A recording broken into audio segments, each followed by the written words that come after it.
Hi, everybody. I'm here with Dean. He is the star, so we're going to have the camera on Dean because he loves when we read. So he wanted to have a turn today because usually it is Sarah's turn. So Dean picked out a great book called Pete the Cat Checks Out the Library. And it's actually written by someone named James Dean. Do you like the book, Dean? Pete the Cat Checks Out the Library. Pete's mom is taking him to the library for the first time. The librarian gives Pete his very own library card. Cool, says Pete. The librarian smiles. Time for your tour. And before you know it, you'll be able to go into the library. The librarian takes Pete through the library. There's a big desk where people wait to check out books. Pete sees some of his friends reading at a long table. It's a peaceful and quiet and very, very relaxing. The librarian takes Pete to her favorite room. There are lots of Pete-sized chairs and tables and shelves. There are lots of books for every shape, size, and color. What do I do now? Pete asks. You read a book, she says. Which book would you like to read? You can read any book you like. Pete looks around. There are so many books. Right, Dean? See all those books in the library? Look at those books. I don't know if you can hear him, but Dean is purring. He's so happy to be here with us. Pete picks out a book about airplanes and jets.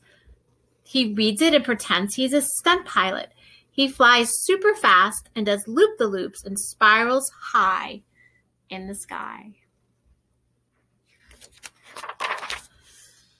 Then Pete finds a book with dragons, wizards, and unicorns on the cover. He reads it and imagines he is a powerful wizard using magic spells and a special wand to defend his castle against the fire-breathing dragon. What do you think of that, Dean? Look at that. He's not afraid of the fire-breathing dragon. Next, Pete opens a book about spiders and insects. He reads it and imagines that he is a scientist studying all types of critters in the wild. He has to be very still to study some of the creatures and very fast to study the others. Dean loves actually chasing insects. Right, Dean? He's a good insect watcher. Then Pete chooses a book with all sorts of scary monsters on the cover. It's a book of fairy tales. He reads it and pretends he is in a dark, spooky forest trying to outsmart the big bad wolf. Pete puts the book back on the shelf. It's too scary, he says. What do you think of that, Dean? I don't think Dean would like the big bad wolf, do you? Pete opens a book about pyramids in Egypt. He reads it and pretends he's an explorer riding a camel across the desert. He's climbing to the top of the giant pyramid. Next, Pete picks a book with all sorts of robots on the cover. He reads it and imagines that he is a robot at Robot Dance Party. His arms and legs make whizzing sounds when he moves. When Robot Pete speaks, he says, bleep, blop, bleep. Dean's not sure what to make of that sound. Next, Pete picks up a book about superheroes. He reads it and makes believes he's a superhero.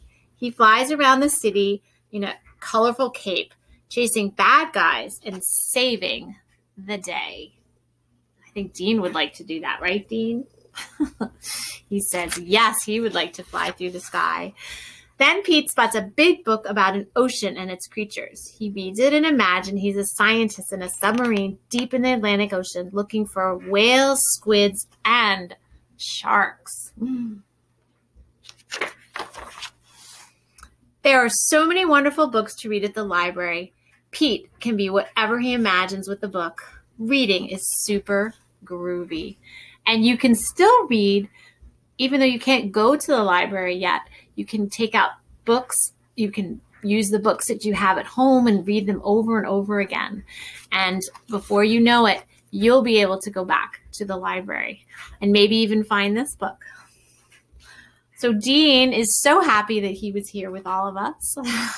And we'll let him say goodbye. Can you say goodbye, Dean? Say goodbye to everybody. He had a great time. He's so happy to be included. And he also wishes you a very, very happy new year.